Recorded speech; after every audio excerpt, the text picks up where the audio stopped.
Okay, it's not working. That's what's happening. So many technical things all the time. This is what happens when you're doing it yourself and you don't have a team of people doing it for you. Okay, so it says that it's unmuted. Okay. All right, guys.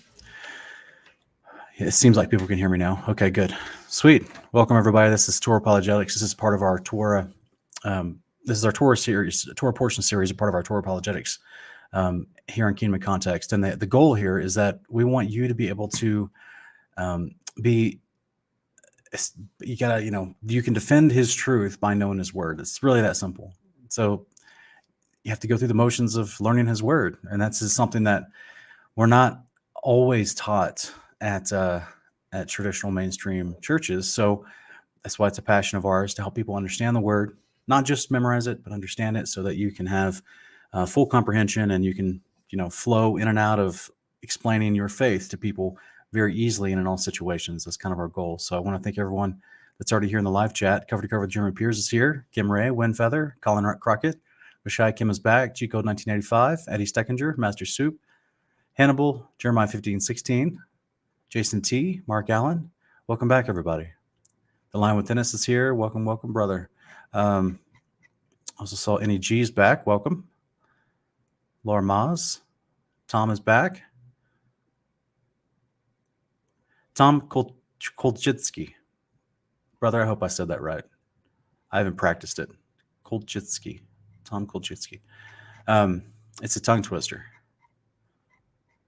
Welcome, everybody. Okay.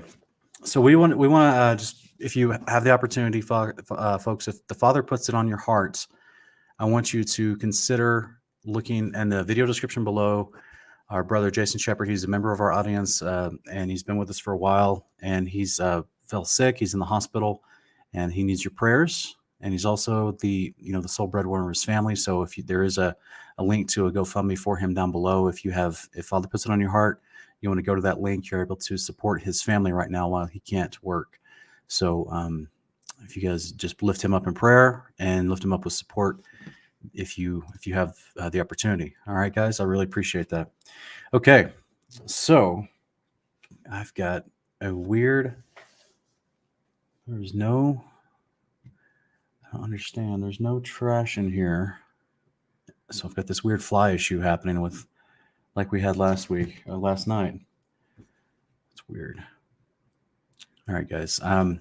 Let's look at something real quick as a blessing. I just hope to bless you guys. This is from way back. This is going to go back from about 20 years ago. A little throwback to some praise. And I want to share with you guys in case you never heard of it. I think it's a nice song, uplifting, and hopefully you'll enjoy it too. Give me 1 second here. Let me get it running.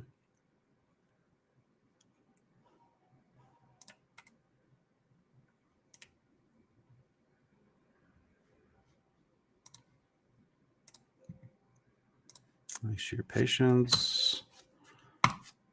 Why is it not working?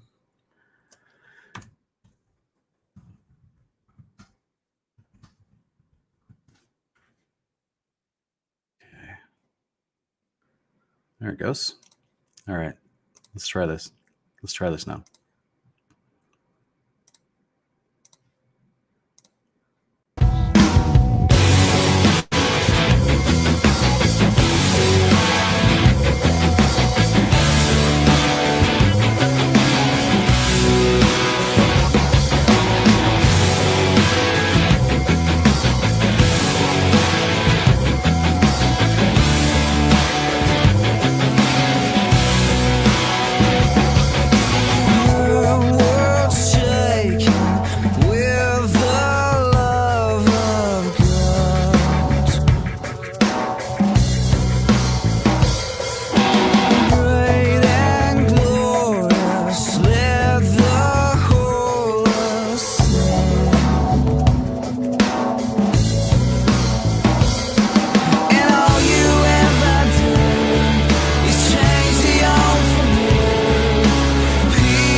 Good stuff there from Delirious from like 2001, 2000. It's a band from the UK. They're like a praise and worship band that kind of blew up and got a lot of attention because they had a kind of a modern hip sound, you know. But clearly, this is, people have hearts for the Father. They want to praise Him, and it's so funny that, good buddy of mine, Ken Heidebrecht, and I, we've spoken about this concept for years, about the idea that there's so many talented songwriters out there that want to know God, that have a heart for God, and they just don't have they don't always have like the best theology, though, and it's sad because they're not. So imagine you become a believer, you come into the faith, and you are excited about God. You have a heart for God, but like you're at a church where they're just not teaching you good theology. You know what I mean? So that means that whatever songs you're going to try to make out of the goodness of your heart is going to be kind of affected by that super bad theology. So, that as hopefully, as you guys have already seen here on Kingdom in Context, like we try to extend and love ourselves as brothers in the faith and sisters in the faith to everyone out there, regardless of what point of their understanding of God they're in. When Paul was going around to the different converts, as you see in his letters, but whether it's Thessalonica, Philippi, the Colossae, the Romans, the Corinthians, okay, so all the different people that he's writing letters to, they're all at different stages in their understanding of God. To the Romans, he's getting deep. He's laying it in deep, whoever he was speaking in that regard. But to the Corinthians, he's having to bring them back to the basics because they're forgetting a lot of stuff. He seems to be congratulatory to the Philippians, just things like that. The Ephesians, he starts talking about deeper things, about the foreknowledge of God, and just So the point is, he's having to address different people on different levels where they're at. And so we do the same in our walk, every day, all throughout our life, as we encounter different believers, and there are different places in their walk with the Father, different levels of understanding.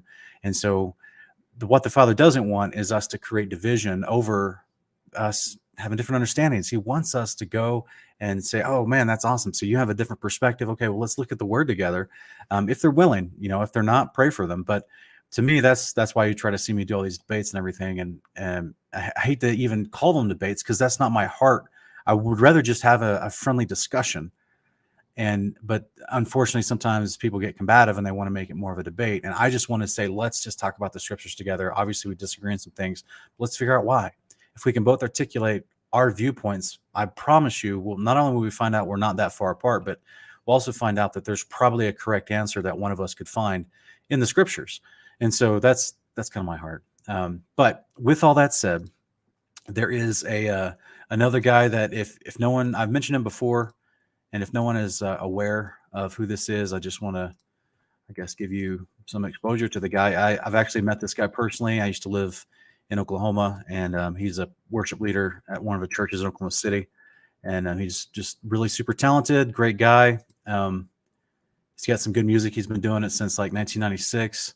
And he has this one particular music that he actually does in this old house. And so the band that he has, they're all playing these unique little instruments as he walks through the house and films this. So it's not like the best filming quality, but it's a really great song. Hopefully you'll enjoy it. And then after this, we'll jump right into the scriptures for everybody.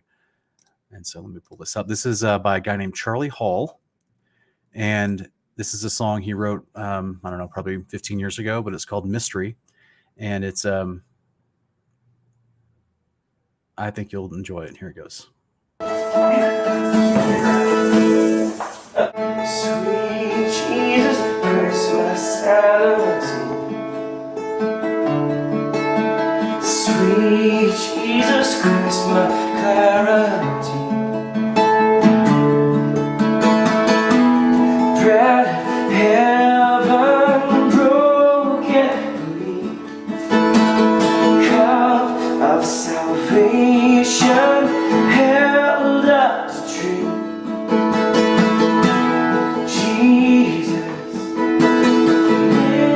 mystery. Christ has died now.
Yeah.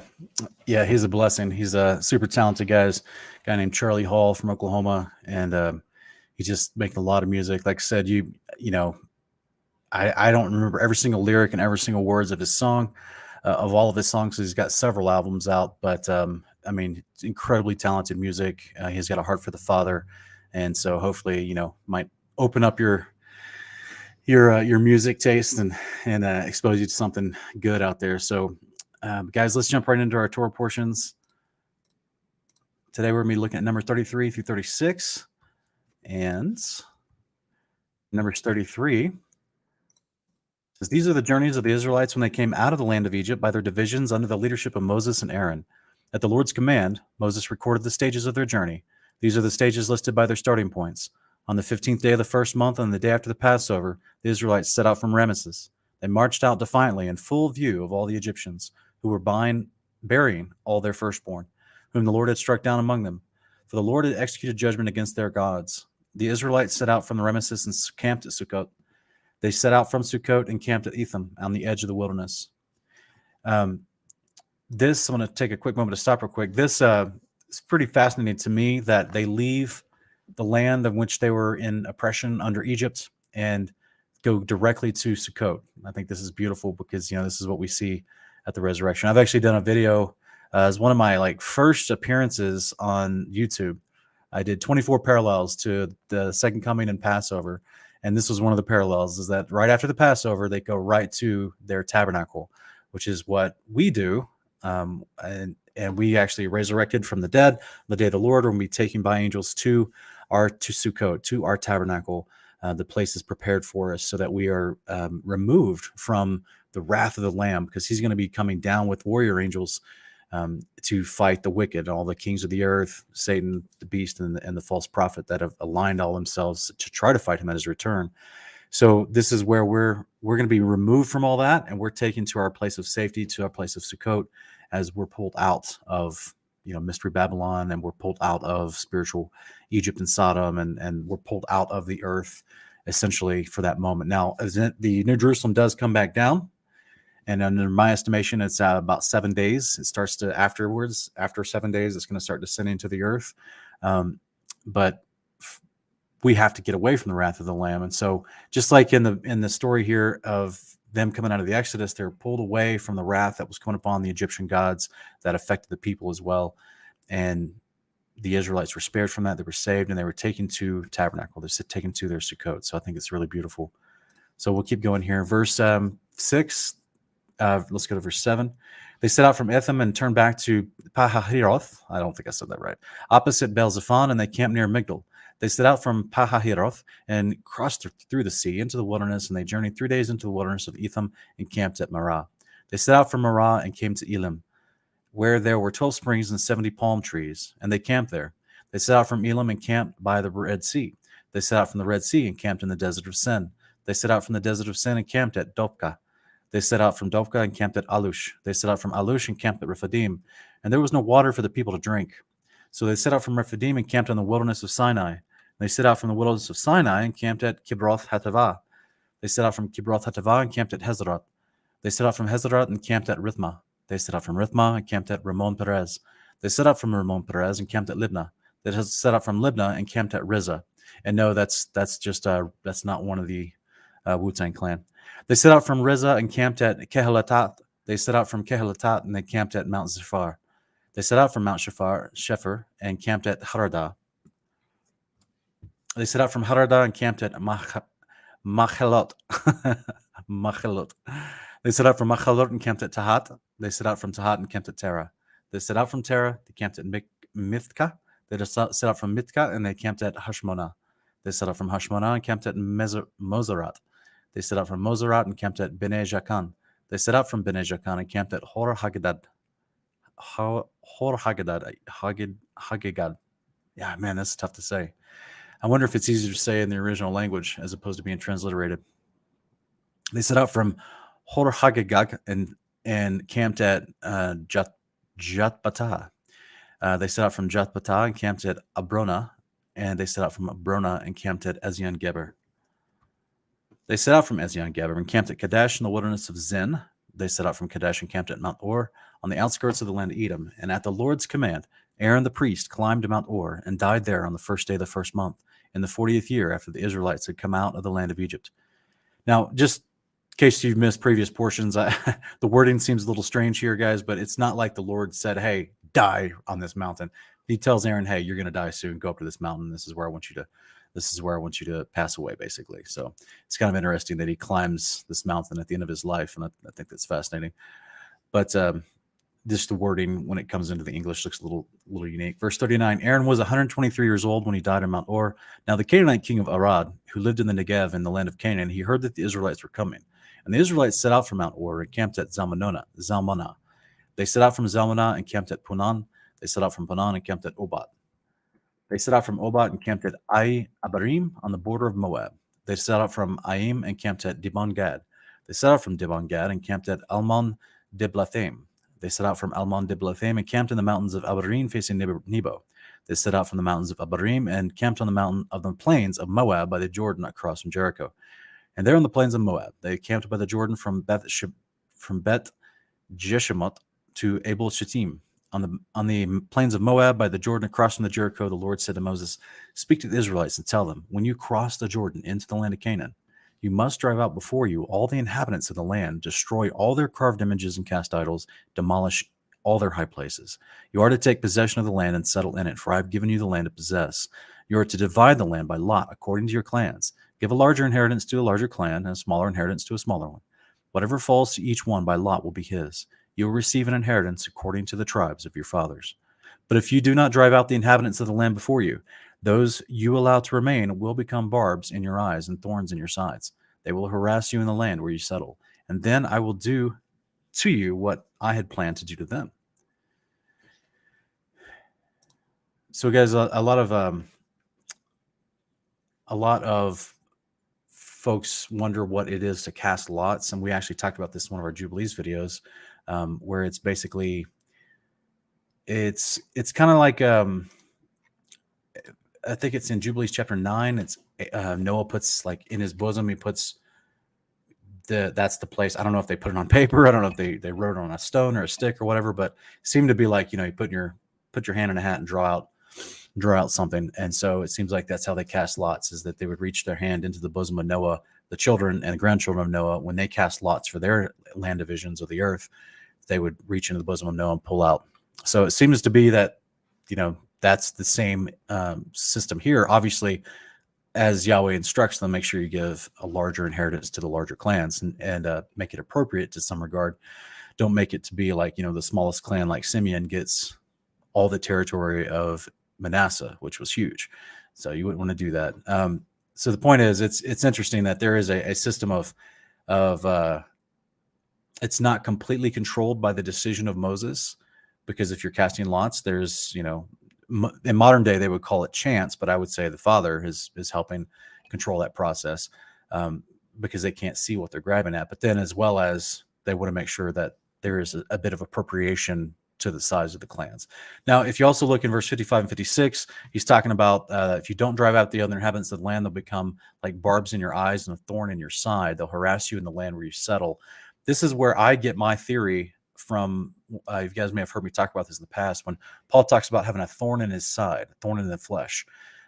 This is where I get that idea. And I believe it was the party of circumcision that was following him around, trying to convert those he had converted. Because this was, this type of Judaism that was going on amongst the Pharisees that day, especially with Paul being former Pharisee. They hated Paul. And so they were following him around, and after he made converts in the different regions, they would then go in and go, oh, well, look, they already believe in God. So we know they believe in God. They just believe in this Yeshua. So we need to get them away from believing in Yeshua. We'll convert them to Judaism. It's basically the first anti-missionaries. And they also harassed Paul physically, and he was whipped, undergo physical punishment by them. I wouldn't say punishment. That's the wrong word, because it's almost like he never submitted to their authority, but they basically were like the brute squad, and they captured him and beat him several times. And so they also antagonized the people he was trying to evangelize and tell truth to. And so that's the way I see him using that terminology from Numbers 33 is that it's similar to all the enemies that were not removed from the land of promise of the land of Canaan that were allowed to persist over certain hundreds. That's why we see in the book of Judges, like there's constant strife and battling. You see it all the way up into the days of David. It's always continually a thorn. And they don't get out all the people they were supposed to. And so there's these troublesome areas that are always antagonistic against Israel because they worship a different God and they have very, very different behavior. They're doing occult behaviors. So this is why the Father's warning them, if you don't get them out, they're going to harass you wherever you settle, and they'll be like a thorn in your side or a barb in your eyes. So if we go in here to Numbers 34. And guys, today I'm going to actually put up the link. Let me put this back up here for a minute. Today I will put up the link a little bit later after we go through some of the bulk of this. And if anyone wants to call in and ask me questions live, you're welcome to do that. You can also, as always, we'll take questions at the end of the broadcast in the live chat as well. Please hold your questions in the chat until we get to the end of the broadcast.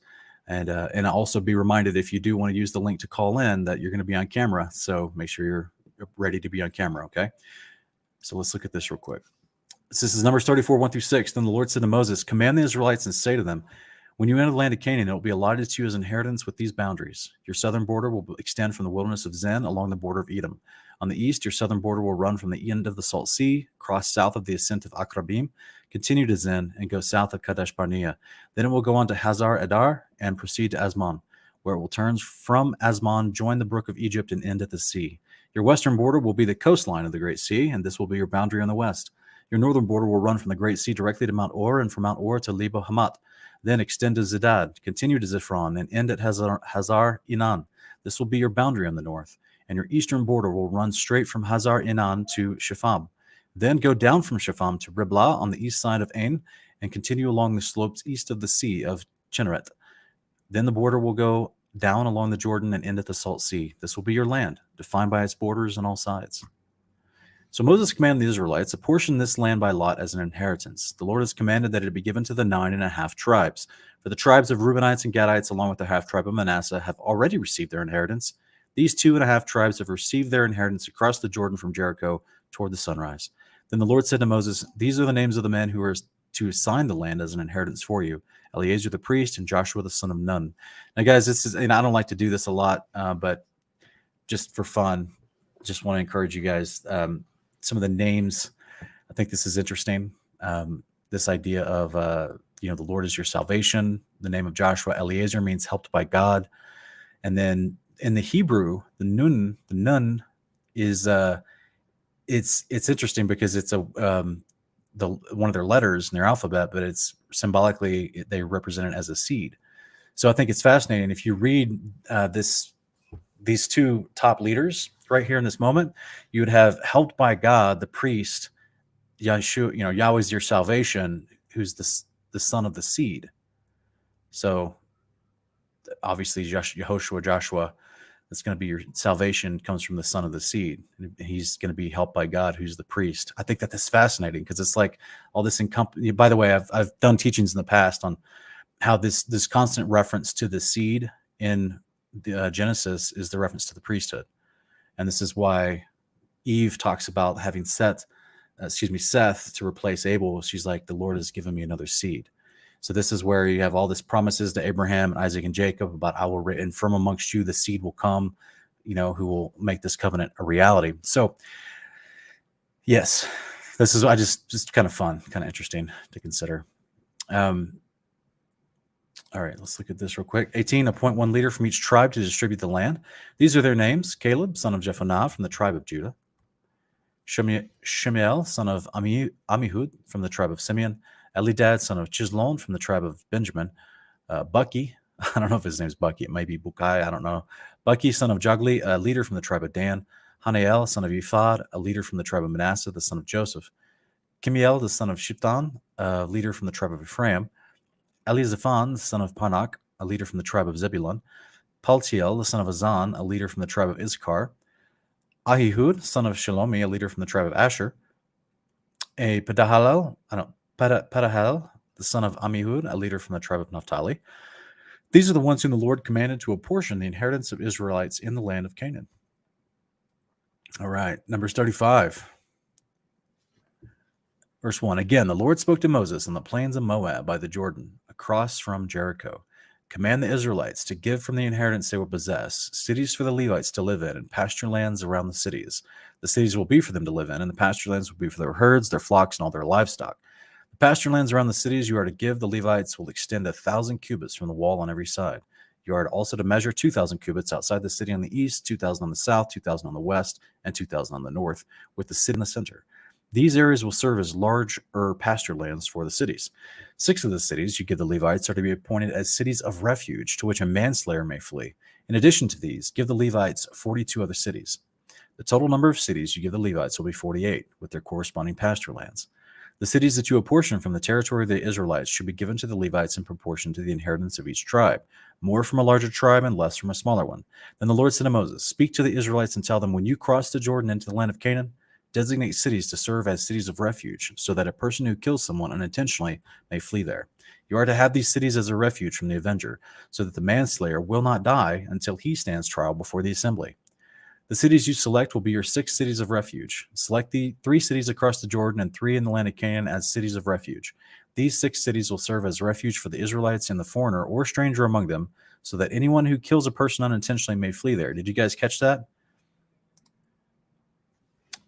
Look at verse 15. These 6 cities will serve as a refuge for the Israelites and for the foreigner or stranger among them, so that anyone who kills a person unintentionally may flee there. Remember, we always understand that the Father has one law. His instructions for how you behave amongst yourself and how you worship him. There's one law, whether you're born native of Israel or whether you've been grafted in because you were born from a different tribe of people. But once you're grafted in, obviously, you're still grafted in. But even if someone's not grafted in, but they're living in your borders for whatever reason, there's still one law that you're to abide by.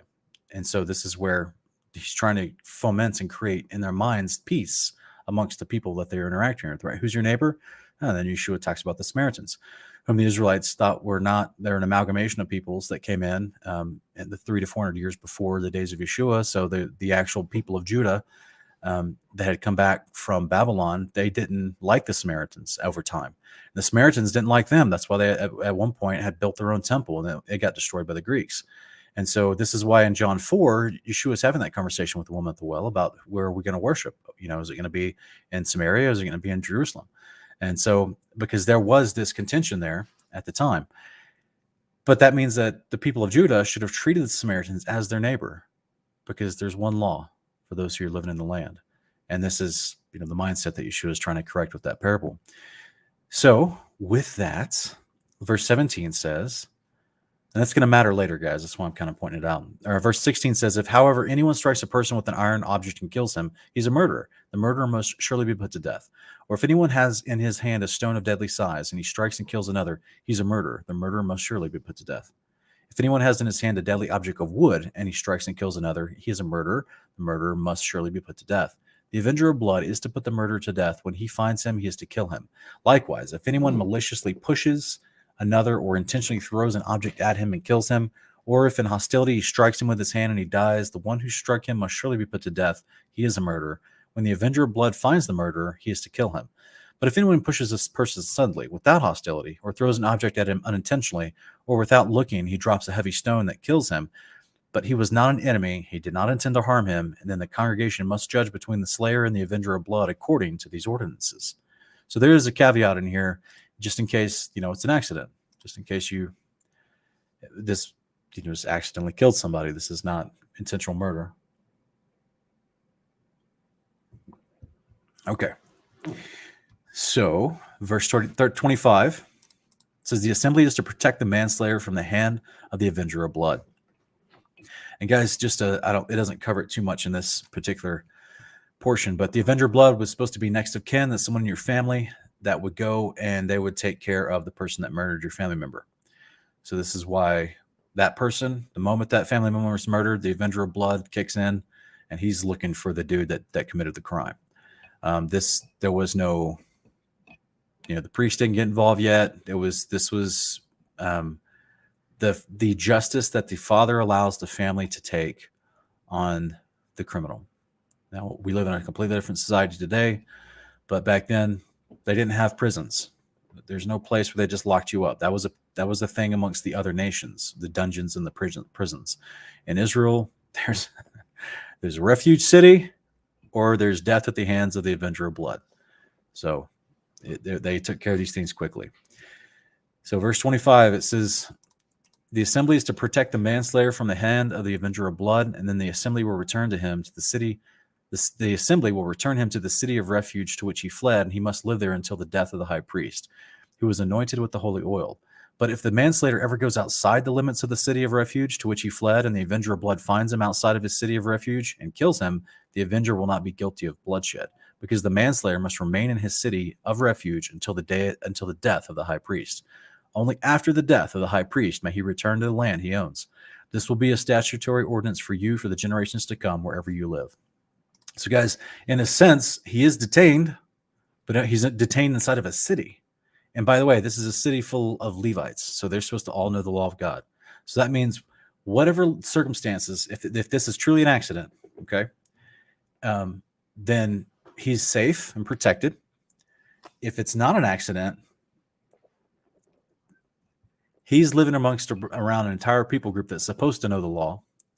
So his behavior is going to be very, very contrary very quickly, very noticeable very quickly. And also, he still can, by the assembly, can still judge whether or not he needs to be handed over to the avenger of blood. So just because someone ran to the city of refuge doesn't mean that they were innocent. They could have still been guilty, but just tried to play as they were innocent. And then the facts were determined. They investigate the matter fully, as it explains in Deuteronomy, and then he can actually be handed back over to the avenger of blood. So there was, they actually do some investigation. This isn't just an easy out for someone that actually committed a crime.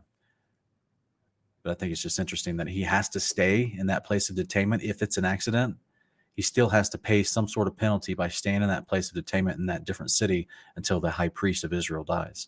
So that could be 6 months, could be a year, could be 20 years, depends on how long the guy lives. So this is a situation. But the point is, it gives time for the family, especially if it's an accident. It gives time for the family's emotions to die down, because, I'm sure that family, even if it's an accident, the family is completely distraught. They're full of anger and rage. They lost a family member. That people go through a wide range of emotions, and so that the father is mercifully showing for a way that peace can be maintained, and that the family member can have time to relax and go through the motions of grieving and mourning. Not have to worry about where's this guy at, what's he doing, because he knows that all the Levites who are set apart in a city for the Levites specifically, they got to watch over this guy. Basically, they know, they got tabs on where he is and what's going on. So, there's just a whole bunch of scenarios that go into this, a whole bunch of different angles that are covered by this system. I think it's a really beautiful system that the Father put together. Sorry, guys. I got some people outside barking, some dogs.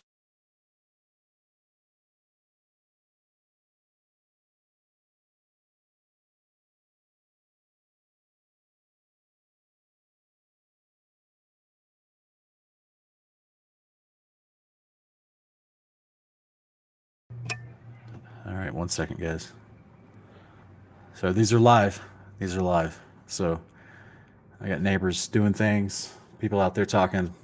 I got the garage doors open so that we could try to take care of this fly issue. It's a beautiful day, beautiful weather today.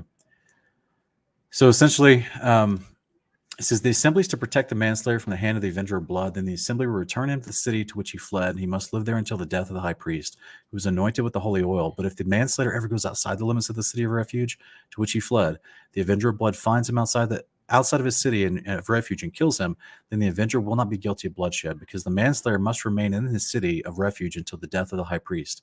Only after the death of the high priest may he return to the land he owns. This will be a statutory ordinance for you in the generations to come, wherever you live. Verse 30, if anyone kills a person, the murderer is to be put to death on the testimony of the witnesses. But no one is to be put to death based on the testimony of a lone witness. You are not to accept a ransom for the life of a murderer who deserves to die. He must surely be put to death. Nor should you accept a ransom for the person who flees to a city of refuge and allow him to return and live in his own land before the death of the high priest. Do not pollute the land where you live, for bloodshed pollutes the land, and no atonement can be made for the land on which the blood is shed, except by the blood of the one who shed it. Do not defile the land where you live and where I dwell, for I, the Lord, dwell amongst the Israelites. Now, guys, this interesting right here, okay? And this is where we have some of our companion passages we're going to dive into this portion. This particular verse, verses 30 through 34, we didn't really focus in on this the last time that we went over these during our kingdom portions. But that's why I chose this year. Going through the companion passages, we're going to look at it deeper because there's some amazing stuff in here as far as how we see this particular passage played out in the rest of Scripture and how the Father takes very seriously verse 34 and 33 and 34. It says, do not pollute the land where you live, for bloodshed pollutes the land. No atonement can be made for the land on which the blood is shed, except for the blood of the one who shed it. So this is really interesting. It says, do not defile the land where you live and where I dwell, for I, the Lord, dwell amongst the Israelites. All right, so the idea in verse 30 through 32 is he says, if anyone kills a person, the murderer is to be put to death in testimony of 2 witnesses, not just one witness. Verse 31, you're not to accept a ransom for the life of a murderer who deserves to die. He must surely be put to death. Nor should you accept a ransom for the person who flees to a city of refuge and allow him to return and live in his own land before the death of the high priest. Why?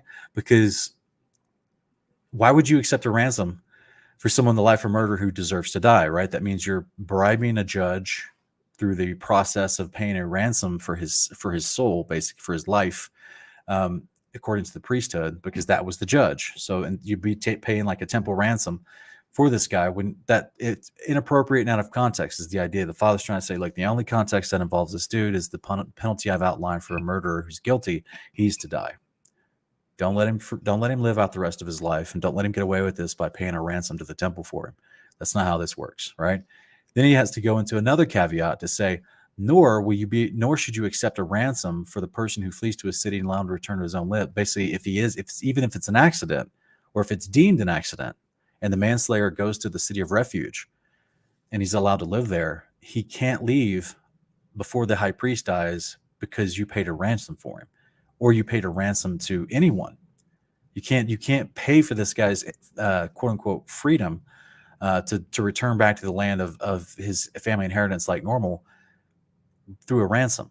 And we're going to see how this actually plays out as something that happens between the Israelites and the Gibeonites here later. It's pretty crazy. So this is where we're going to kind of set this up a little bit. Exodus 23, 31 through 33. He says, I will establish your borders. This is Yahweh explaining to the Israelites as he's pulling them out of Egypt. I will establish your borders from the Red Sea to the Sea of the Philistines and from the desert to the Euphrates. Just like we read earlier, right? This is what he does tell Moses. This will be established. And he goes into much, much greater depth than Exodus 23, 31. But we read all that in Numbers 30, 33, 34. He says, I will establish your borders from the Red Sea to the Sea of the Philistines and from the desert to the Euphrates, for I will deliver the inhabitants into your hand. You will drive them out before you. You shall make no covenant with them or their gods. They must remain in your land lest they cause you to sin against me. They must not remain in your land lest they cause you to sin against me. For if you serve their gods, it will surely be a snare to you. So verse 32, he's telling them, don't make any covenants with these people in this land that you're going to go into. You're not supposed to. But unfortunately, it actually happens. During the days of Joshua, they've crossed the Jordan. They already defeated Jericho, and they start pressing on west towards the other inhabited city-states within the land of Canaan, and that's when they run into the Gibeonites. Okay? So, verse 1 of Joshua chapter 9, we're going to read this passage real quick. Now, when the news of this reached all the kings of the west of Jordan, those in the hill country, the news of what happened at Jericho, the foothills and all along the coast of the Great Sea toward Lebanon, the Hittites, the Amorites, the Canaanites, the Perizzites, the Hivites, and the Jebusites, those are all listed in Exodus 23 as well. They came together to wage war against Joshua and Israel. But the people of Gibeon, having heard what Joshua had done to Jericho and Ai, they acted deceptively and set out as envoys, carrying on their donkeys worn-out sacks and old wineskins, cracked and mended. They put worn patches, sandals on their feet, and threadbare clothing on their bodies, and their whole supply of bread was dry and moldy. They went to Joshua in the camp at Gilgal and said to him and the men of Israel, we have come from a distant land. Please make a treaty with us. But the men of Israel said to the Hivites, perhaps you dwell near us? How can we make a treaty with you? We are your servants, they said to Joshua. Then Joshua asked them, who are you and where have you come from? Your servants have come from a very distant land, they replied. Because of the fame of the Lord your God, we have heard the reports about him, all that he did in Egypt, and all that he did to the 2 kings of the Amorites beyond the Jordan, Sihon, king of Heshbon, and Og, king of Bashan, who reigned in Ashtaroth. So the elders and the inhabitants of our land told us, take provisions for your journey, go to meet them, and say to them, we are your servants. Please make a treaty with us. This bread of ours was warm when we packed it at home on the day we left to come to you, but take a look, it's now dry and moldy.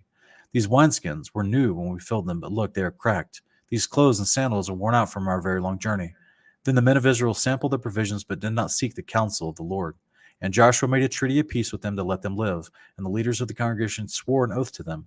3 days after they had made the treaty with the Gibeonites, the Israelites learned that they were neighbors living among them. So the Israelites set out on the third day and arrived at their cities, Gibeon, Kephirah, Beeroth, and then Kiriath Jearim. But the Israelites did not attack them, because the leaders of the congregation had sworn an oath to them by the Lord, the God of Israel. And the whole congregation grumbled against the leaders. All the leaders answered, we have sworn an oath to them by the Lord, the God of Israel, and now we cannot touch them. This is how we will treat them. We will let them live, so that no wrath will fall on us because of the oath we swore to them. They continued, let them live, but let them be woodcutters and water carriers for the whole congregation. So the leaders kept their promise. Then Joshua summoned the Gibeonites and said, why did you deceive us by telling us you live far away, when in fact you live among us? Now, therefore, you are under a curse and will perpetually serve as woodcutters and water carriers for the house of my God. Verse 24, the Gibeonites answered, your servants were told clearly that the Lord your God has commanded his servant Moses to give you all the land and wipe out all of its inhabitants before you. So guys, take a look what's going on here. I need some water. The Gibeonites, deceptively, like they're afraid. Okay, they're scared of the Israelites. They're seeing what they did to Egypt and what they did to Sihon and Og. They're afraid, just like the men of Jericho were afraid. But they're not picking up and leaving. This land was not given to them. They all know this. You guys, many of you guys seen me talk about this in previous Torah portions. This is why this land is called the land of Canaan. It was stolen by Canaan. It was supposed to be the land of Shem. And this goes back to the days of Noah. So these Gibeonites, just like the men of Ai and Jericho and all the kings of Arad and the Perizzites, the Hittites, all the ites that we read, the Amorites. By the way, the Gibeonites, they lived in an area of the Amorites. So this, they're all here, but this small little clan, they're realizing like they're outmatched, they're outnumbered, and they couldn't have defeated Sihon or Og or Jericho, and so therefore, they definitely can't defeat Israel. So they're trying to preemptively make peace, which they keep calling themselves Israel's servants. Which is crazy, right? Because they're doing this in supplication, trying to save their lives, as opposed to saying, we'll leave. It's pretty interesting.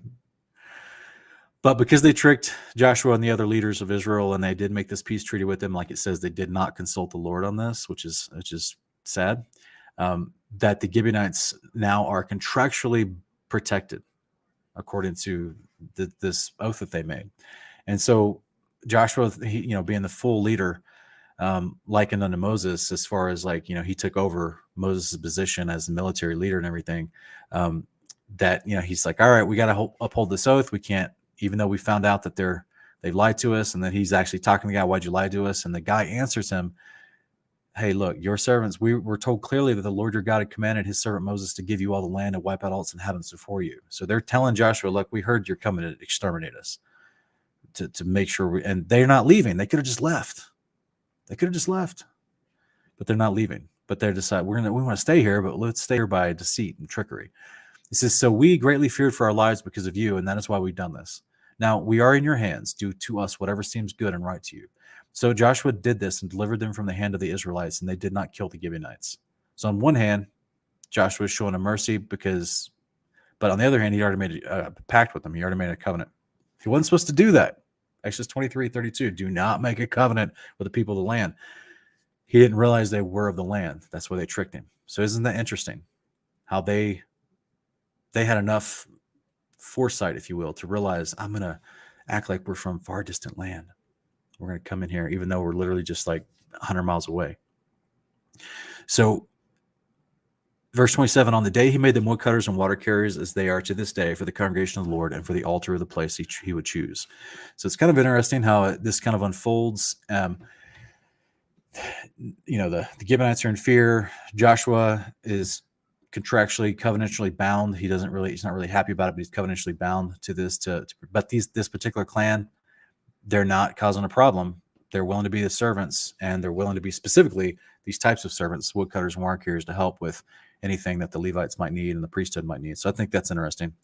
But at the same time, we see how this becomes an issue later. So the story isn't over. 2 Samuel 21. You guys remember how Saul was very zealous for Yahweh in the wrong ways? Like, he kept making all these mistakes. He would do a sacrifice when he wasn't supposed to, and he would go out and try to have battles when he wasn't supposed to. And like, he was, he didn't listen very well, right? So in 2 Samuel 21, 1-4, it says, during the reign of David, there was a famine for 3 successive years.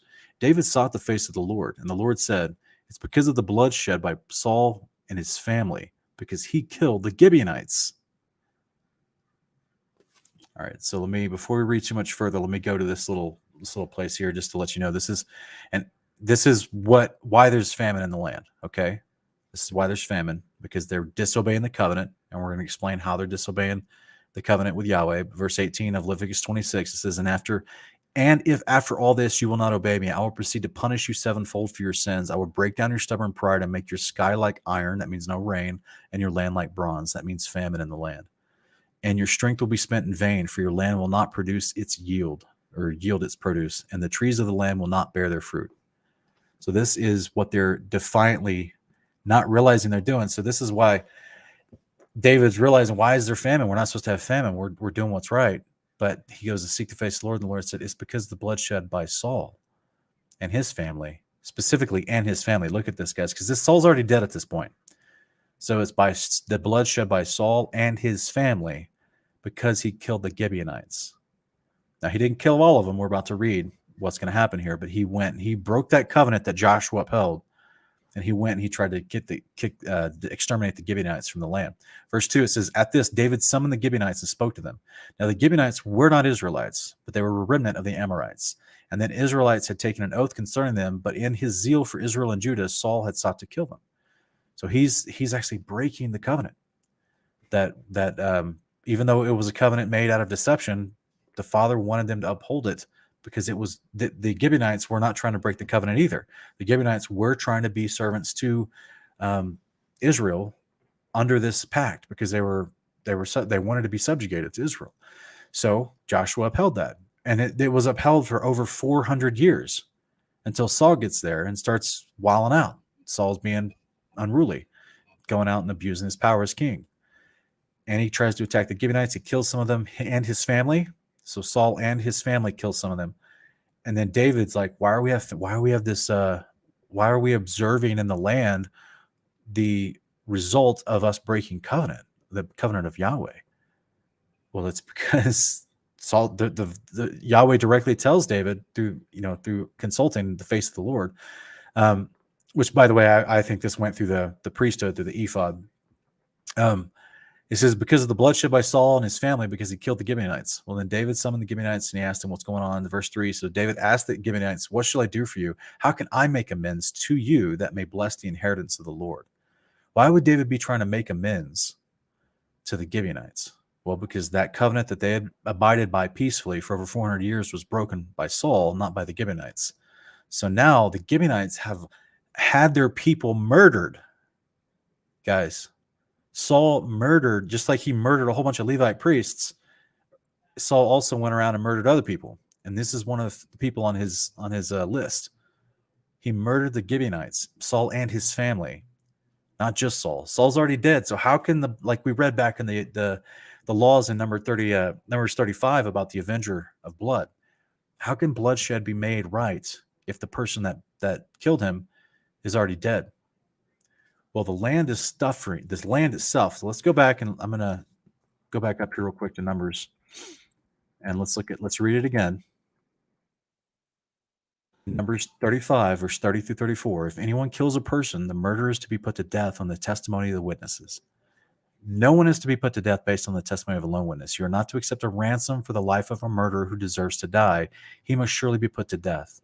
So what did we just read with David? He's like, how can I make amends? What can I do for you? Well, you can't give him a ransom.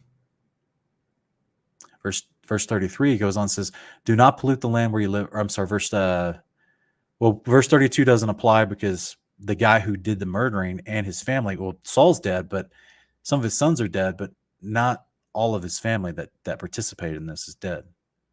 So there are still murderers who participated in this act with Saul for breaking the covenant of the Gibeonites and murdering them that are still unpunished. And there's famine in the land as a result of this. Verse 33, do not pollute the land where you live. The bloodshed pollutes the land. And no atonement can be made for the land on which the blood is shed except by the blood of the one who sheds it. Do not defile the land where you live and where I dwell, for I dwell amongst the Israelites. So if we go back down to this story here, verse 3, so David asked the Gibeonites, what shall I do for you? How can I make amends that you bless the inheritance of the Lord? Verse 4, the Gibeonites said to him, we need no silver or gold from Saul or from his house. They're not going to accept their ransom to allow these murders. He says, nor should you put to death anyone in Israel for us. Whatever you ask, I will do for you, David replied. So what he's saying is they're not wanting to randomly take someone from Israel and put him to death. They're wanting the actual murderers. And it goes on to say in verse 5, and they answered the king, as for the man who consumed us and that plotted against us to exterminate us from the existing within any border of Israel, let 7 of his male descendants be delivered to us, that we may hang them before the Lord at Gibeah of Saul, the chosen of the Lord. And I will give them to you, David replied. Now the king spared Mephibosheth, the son of Jonathan, one of the sons of Saul, because of the oath before the Lord between David and the Jonathan, the son of Saul. But the king took Armani and Mephibosheth, another Mephibosheth, the 2 sons of Rizpah, the daughter of Ai, who had been born to Saul, as well as the 5 sons of Merab, the daughter of Saul, had been born to Edriel, the son of Barzillai, the Meholetite. I can't even say that, man. The Meholatites. And he delivered them into the hands of the Gibeonites, and they hanged them on the hill before the Lord. So all 7 of them fell together. They were put to death in the first days of the harvest, at the beginning of the barley harvest.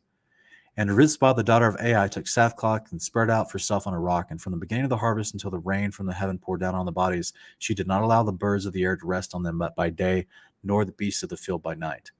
So the Gibeonites actually didn't follow the proper Torah, which was to not leave a body hanging overnight.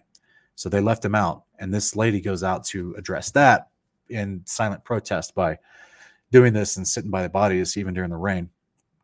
David was told what Saul's concubine Rizpah, the daughter of Ai, had done, and he went and took the bones of Saul and his sons, Jonathan, from the men of Jabesh Gilead, who had stolen them from the public square of Bethshan, where the Philistines had hung the bodies after they struck down Saul at Gilboa. So David had the bones of Saul and his son Jonathan brought from there, along with the bones of those who had been hanged by the Gibeonites. So he's got all these bodies, dead bones. He says, and they buried the bones of Saul and his son Jonathan in Zelah in the land of Benjamin in the tomb of Saul's father Kish. After they had done everything the king had commanded, God answered their prayers for the land. So not only do they not want the dead bodies to defile the land, which is also in Torah, but the act of the Saul's sons, the ones that David chose amongst the different concubine wives that had participated. Remember at the beginning of the story, guys, Saul and his family killed the Gibeonites. But it wasn't Mephibosheth, one of the sons of Jonathan, that was living in the household of David. Mephibosheth had a busted foot. He couldn't go out to battle. So it wouldn't have been fair for him, right? So I'm just kind of giving you some ideas of how you look into the context of the story, of just show like this is why these particular 7 sons would have been chosen amongst the others that were not. So Saul participated in this act of murdering Gibeonites, breaking the covenant with them and murdering them. He's already dead. Justice can't be had. But these other 7 sons who participated in this with him, they can be had. They are still, quote unquote, on the loose, right? They did this horrific act. David is now taken over, and he's trying to clean up all the fires. He's trying to put out all the fires that Saul had started all throughout the land because Saul was out of control. And so this is one of those fires, right? He's trying to make peace with the Gibeonites, and he's doing it according to the law of the avenger of blood that we read from Numbers 35, 30 through 34. Because the land itself had started showing that famine after 3 years. So there's 3 years, nothing was said. That means I don't know the timeline exactly when Saul and his sons went after the Gibeonites, but we know it was at least 3 years that had happened, and justice had not been done to Saul's sons, that these murderers thought they got away with it for at least 3 years. But the Father didn't forget. And is the father defending Israelites, innocent Israelites? No, he was defending innocent Gibeonites who like connived their way into the covenant protection. But the father honors that. And he honored their heart and their behavior of Torah to live in peace with the Israelites in that covenant. And of course, they're not, the Gibeonites are not allowed to worship other gods because they're literally now in the service of Israel for the temple of Yahweh. So the point is, the father doesn't forget the details. And one of these details come up that even Saul didn't understand even David hadn't understood what's going on here. He had to seek the face of God to say, okay, why is there famine in the land? Like I'm trying to get things back on track. It's been 3 years. David's taken over 3 years now. And he's like, I've been trying to get things on track, and we're trying to worship the Lord. We got the temples going. We got the priesthoods going. Everyone's doing their things the right heart and the right way. We're having success continuing to systematically drive the inhabitants of the land out, even though he didn't finish in his lifetime. He's like, so he's just curious, right? He's trying to figure out what's going on. The father's like, yeah, but there's some leftover dirty laundry that we got to take care of from Saul and his family. And there's 7 murderers on the loose. So the father's like, I haven't forgot. It's crazy, guys. It's crazy. So this to me is why we would have this story at the return of the Lord. Revelation 6, 9-11. And when the Lamb opened the 5th seal, I saw under the altar the souls of those who've been slain for the word of God and for the testimony they upheld. And they cried out in a loud voice, how long, O Lord, how holy and true, until you avenge our blood and judge those who dwell upon the earth. Then each of them was given a white robe and told to rest a little while longer until the full number of their fellow servants, their brothers, were killed, just as they had been killed. So the Father, at the end of days, right before the return of Yeshua, you have people in Sheol that are crying. I know a lot of people like to say, this is in the altar in heaven. There's no souls in an altar in heaven, guys. It's still under the altar of God. So he's in a vision and he's looking down. Okay, so this is, to me, the altar is. This is not literally the container of the souls. That's not described in Scripture anywhere. And this is not where you're resurrected from. You're not resurrected from heaven back to your body on earth and then go back to the New Jerusalem in heaven. This is not what it's talking about.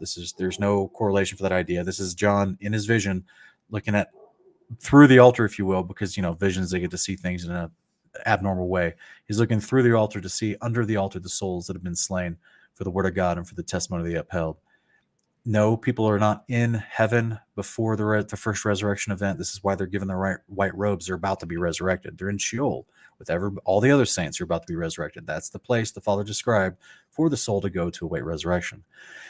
So the point is, he says, then each of them was given a white robe and told to rest a little while longer until the full number of their fellow servants, their brothers, were killed just as they had been killed. So this is in that tribulation period of 42 months of the reign of Apollyon leading up to the return of Yeshua. And there's mass persecution that's talked about in Revelation 13, 7-10, of the beast is making war against those who keep the commands of God and hold the testimony of Yeshua, Revelation 12-17. So these are people that are being murdered in that persecution by the beast and the Antichrist, and the I should say by the dragon and the beast. So the Father is still going to implore his and use his Torah in order to get vengeance for these people that are killed. And even though there's a time period that they're having to wait, there's a time period, and they're asking during this, hey, when are you going to take care of this thing, man? We really would like you to avenge our blood on the earth. And he's like, yeah, there's more of you that needs to happen, but it's going to happen. So that's why when Yeshua returns, it's such a big deal, because Yeshua does avenge their blood at that point. All right, guys.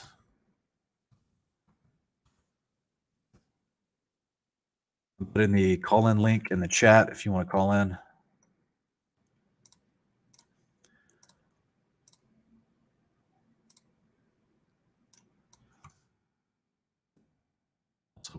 Put it at the bottom of the screen. Okay, so if you want to call in to ask a live question, you can get prepared to do that now, and I'm going to go ahead and finish up the final chapter, Numbers 36. It says, now the family heads of the clans of Gilead, the son of Machir, the son of Manasseh, one of the clans of Joseph, they approached Moses and the leaders who were the heads of the Israelite families and addressed them, saying, when the Lord commanded my Lord to give the land as an inheritance to the Israelites by lot, he also commanded him to give the inheritance of our brother Zelophehad to his daughters.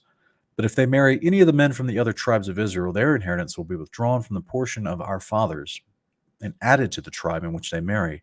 So our allotted inheritance would be taken away. And when the Jubilee for the Israelites come, their inheritance will be added to the tribe into which they marry and taken away from the tribe of our fathers. So at the word of the Lord, Moses commanded the Israelites, the tribe of the son of Joseph speaks correctly. This is what the Lord has commanded concerning the daughters of Zelophehad. They may marry anyone they please, provided they marry within a clan of the tribe of their father. No inheritance in Israel may be transferred from tribe to tribe, because each of the Israelites is to retain the inheritance of the tribe of his fathers. Every daughter who possesses an inheritance from any Israelite tribe must marry with the clan of the tribe of her father, so that every Israelite will possess the inheritance of his fathers. No inheritance may be transferred from one tribe to another, for each tribe of Israel must retain its inheritance. So the daughters of Zelophehad did as the Lord had commanded Moses, and Mahlah, Tirzah, Hagilah, Milcah, and Noah, the daughters of Zelophehad, were married to cousins on their father's side. They married within the clans of the descendants of Manasseh, the son of Joseph, and their inheritance remained within the tribe of their father's clan. These are the commandments and the ordinances the Lord gave to the Israelites through Moses on the plains of Moab by the Jordan across from Jericho.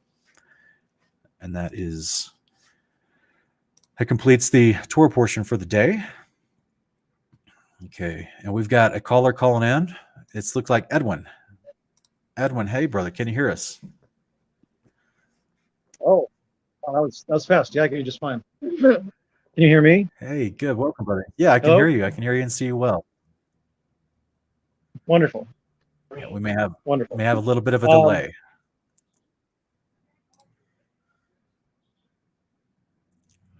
What's your question, brother?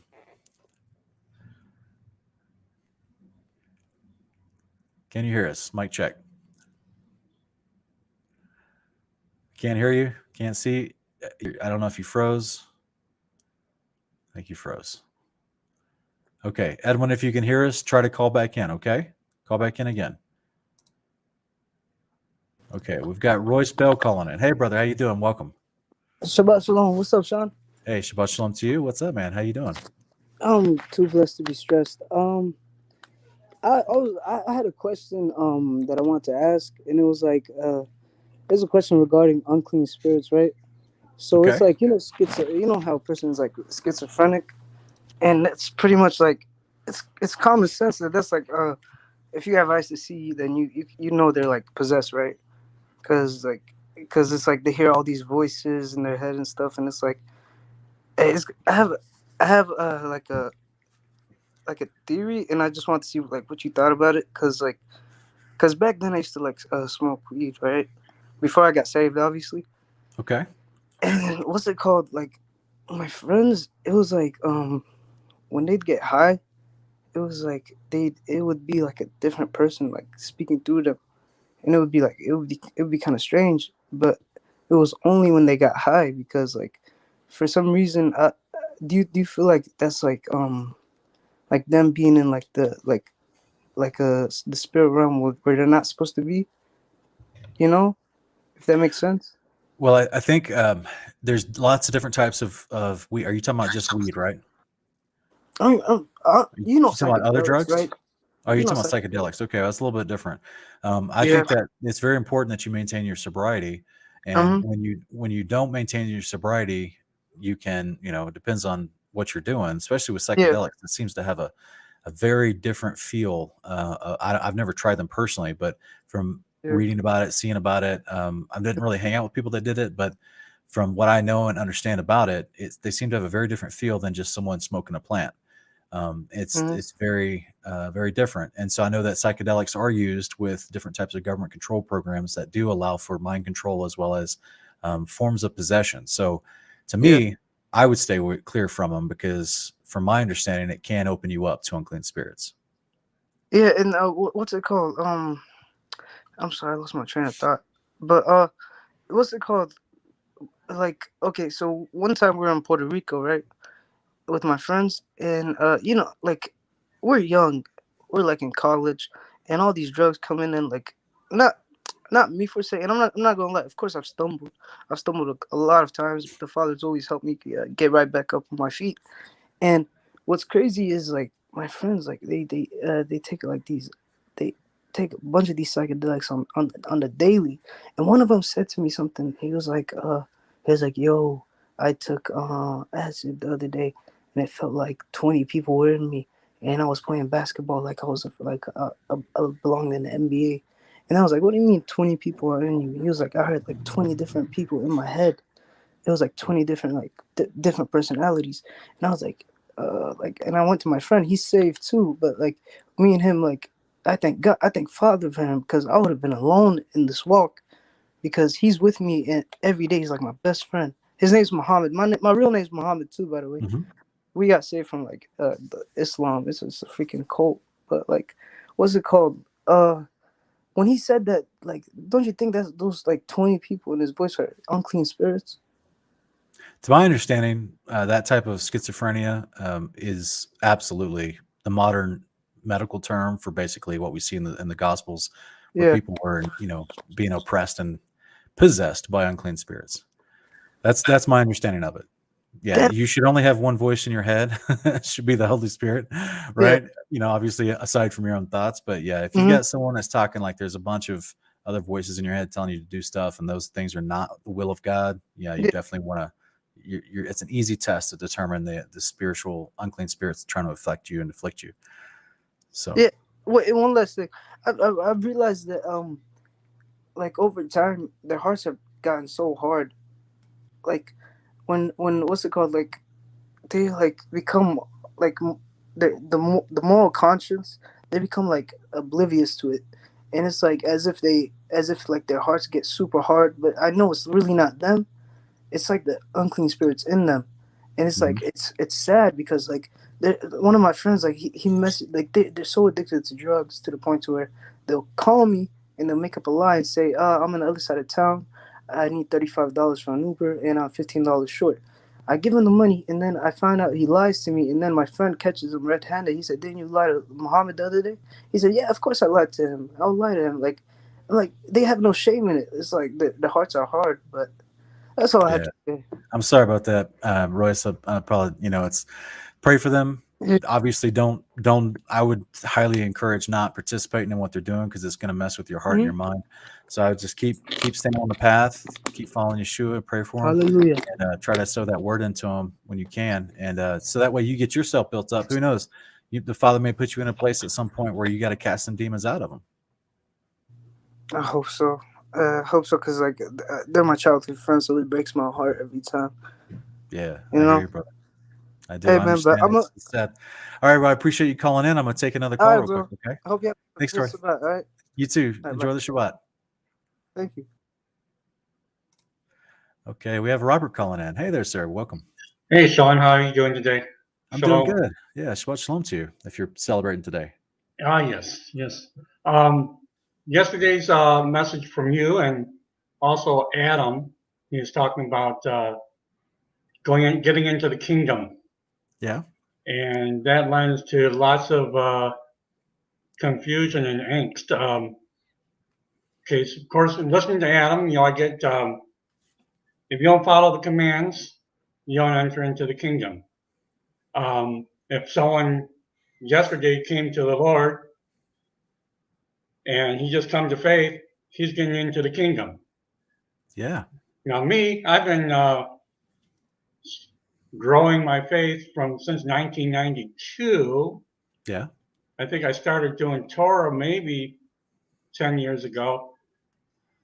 I'm still not where I could say confidently that I'm following the commands. Plus, every third month, I'm on call. I have to work on Sabbath. No, I'm guessing you're talking about specific commands and not just the covenant behavior in general. Well, I don't know. When you talked about being on call for your job, I'm guessing you're referring to not being able to keep the Sabbath like you would like. So I'm not doing it perfectly, that's for sure. Okay. I have to at least be ready to be available to work, Yeah. or to even ask other people to work on Sabbath. Yeah. I used to be in a position like that with the job as well. It was really stressing for like 2 years. I was praying for 2 years for Father to get me into a better place. And eventually he did. Eventually he brought me into a different position, a different job that had more flexibility, didn't have to work on a Saturday. So you think because of that you're still not following Torah, and does that upset you? Is that why you're asking? I think it mostly upsets my wife. Me, I'm, whatever the Lord's going to do, I can only do so much, right? But then I do stop and wonder, am I doing what needs to be done? I'm not being disobedient. I'm not saying I know I need to do this and I'm not going to do it. Okay. It's just that maybe I'm just not clear on what I need to be doing. Well, I want to encourage you, okay? I want to encourage you with 2 different questions.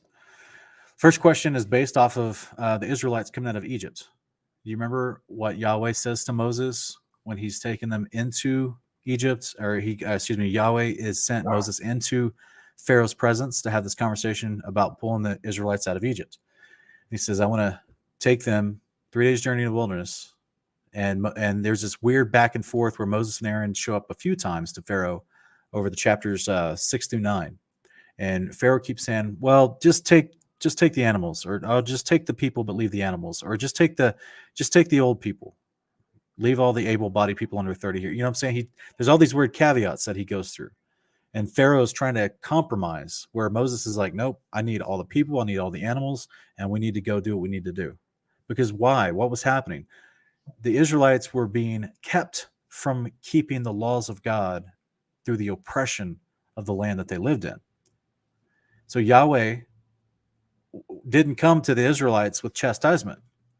He didn't come to them and say, you guys haven't been keeping all the commandments, even though you're in this land that's not letting you.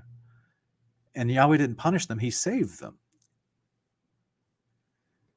So hopefully, I just want to encourage you. Like, if you're in a position where your lifestyle, your job at this moment, you can't keep them to the best of your ability, Yahweh has promised us that at the resurrection, he's going to gather us from all the places under the firmament where we've been scattered. Deuteronomy 30, verse 4.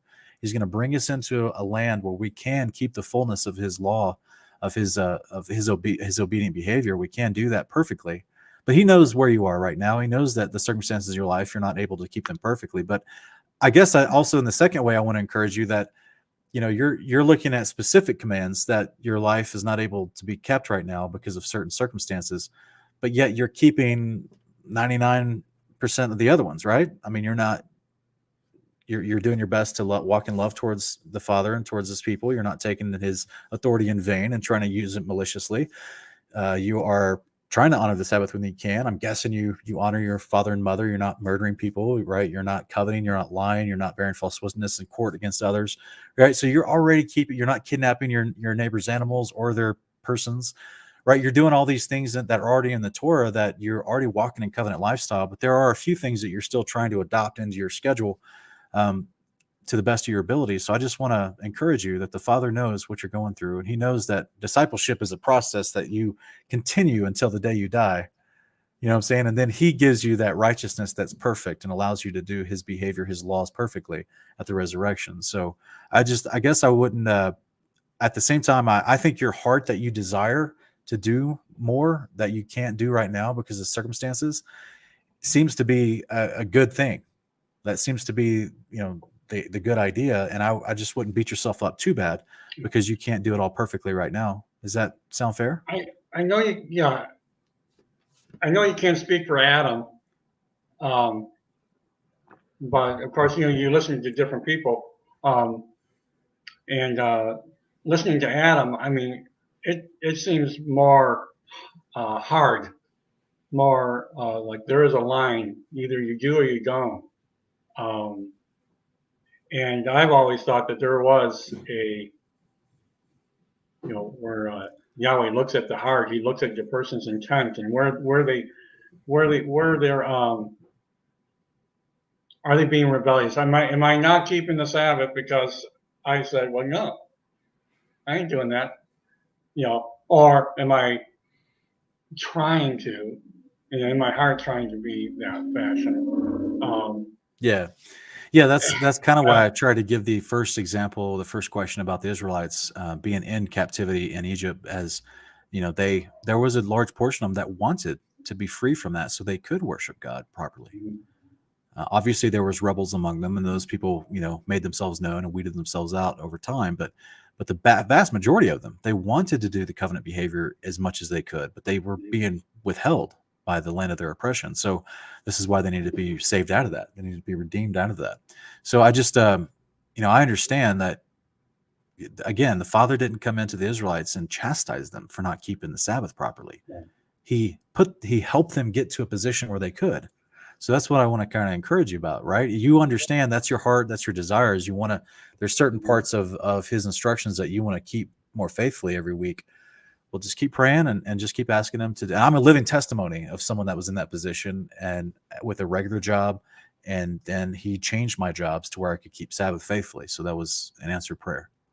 Okay, thank you, Sean. Yeah. You're blessed, brother. Just keep walking and striving. You know what I'm saying? The Father's not trying to beat you up. He's trying to get you into a place to do his loving law. So. All right. You have Okay, a blessed day. Yeah. Have a good Shabbat. Enjoy it. We'll see you next time. All right, bye-bye. Bye-bye. Shabbat shalom. Okay. What's up, Christian? Hey, brother. How you doing? Welcome. Shabbat shalom. I'm doing better than I have in a while. Been away because I've just been going through a lot. But Yaz brought me back and drawn me close. And I know some people I saw yesterday in the chat. Some people were thinking of me and praying for me, and I appreciate that a lot. And I'm glad to be back. I haven't been excited for Shabbat in a long time like this. I'm so excited to be able to come on here again and just Cool. and the love and everything. But my question was, do you believe that we could see a type of second Exodus of people keeping we're all kind of scattered right now. And I know there's still some time before the return of Yeshua, but I didn't know if, especially what's going on in the States right now. How are you, when you use the term second Exodus, how would you define that? If you could put that in a single sentence. Well, I could see it as two things. I could see it as obviously New Jerusalem at the when Sheol opens up and the resurrection and all that, and we're there together and gathered. I could see it as that, but I could also see it as those who keep the commandments of Yah and Jesus Christ, maybe separating, coming out of this system we find ourselves in where we're all scattered and we're struggling and it seems to be getting harder and harder and harder to the point where it's like, at what point are we going to separate? I don't know. I kind of have this thing where I wish we could go out into the wilderness and just live in tents and just, have a Torah community. And I know that wouldn't be easy. It would all be under Yah's will, but I didn't know if that's a possibility that you see happening. No, not in Scripture. I know that that I've actually done a 3 or 4 part series on this on my channel, and I did this probably a year and a half ago. So you're welcome to check that out. It's on our Milk and Meat playlist, and I think it's a 4 part, and I go through the common teachings of the second Exodus as promoted by prominent Torah teachers, and whom I know and talk to personally. And they know that I disagree with them. And I go through most of those common arguments in that series, and I address all those. But just in short, the idea. Okay, so let's just back up from what you said. Okay, so this idea of, so we're gonna take out of this conversation in this equation, we're gonna take out the idea of the resurrection, which happens on the day of the Lord at the last trumpet, worldwide cataclysmic destruction, armies of the world trying to fight Yeshua at his return, as well as this massive earthquake, destroys all the cities of the earth. So the resurrection removes the saints from that cataclysmic rough day, called the wrath of the Lamb. It takes them to, that is the gathering that Jeremiah 23 and Jeremiah 30 and a whole bunch of other places talk about. It takes the saints to their place, to the New Jerusalem for safety. But before that, you're asking, is it possible for believers to get together again Now, that's why I asked you for a definition, because the definition we have of the Exodus in scriptures is something the Father announced he would do. He announced it way back in Abraham's day. He sent a redeemer, Moses, in that capacity to go in as, the point of power, if you will, right? The prophet of point of power, to exemplify power to the oppressive rulers that were keeping the children of the covenant from fully practicing the covenant. And that also simultaneously was judgment against that nation that held them. Second Exodus, as it's taught by most people in Torah communities, talks about believers from all over the world happening. So there is no prophecy that I'm aware of other than the day of the Lord where all the nations' leaders are judged and their nations are destroyed, while simultaneously the people of faith are being brought out of there. So before that, if anyone wants to assemble on their own, have fun. There's lots of people that have done that throughout history, right? They get together. That's where the Quakers and the Puritans came from. They get together and they came out and they created their own little communities so they could worship God on their own terms and not be messed with by England and the Anglican Church. So that, there's examples of people trying to do this type of concept all throughout history. And it's fine if people want to do that and they want to be a part of that kind of group. It's fine. I personally wouldn't recommend going to the wilderness, because that by definition, the word wilderness means there's little vegetation and no animals. So it's going to be tough to provide for yourself.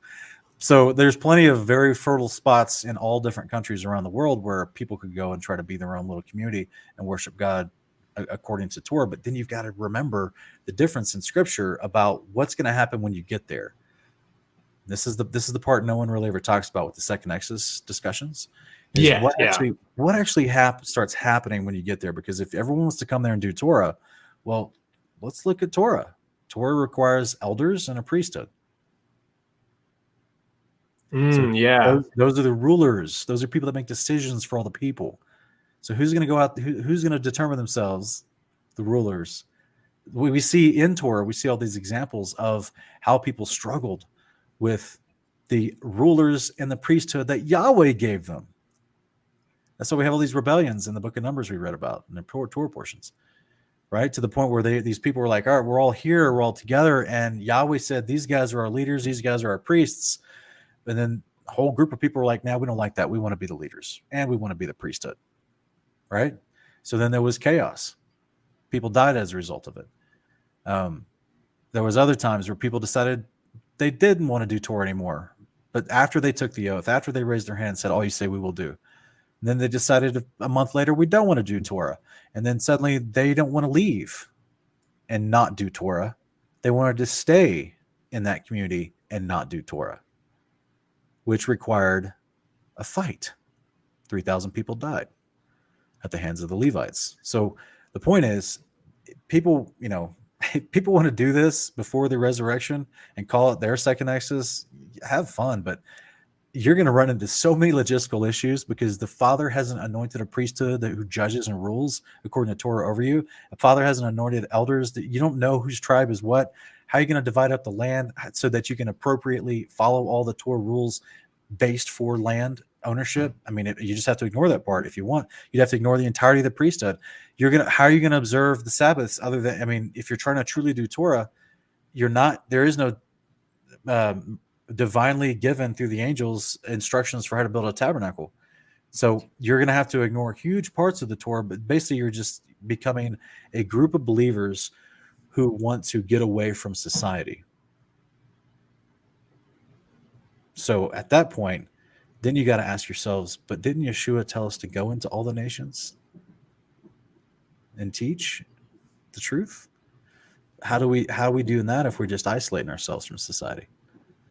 Yeah, you're absolutely right.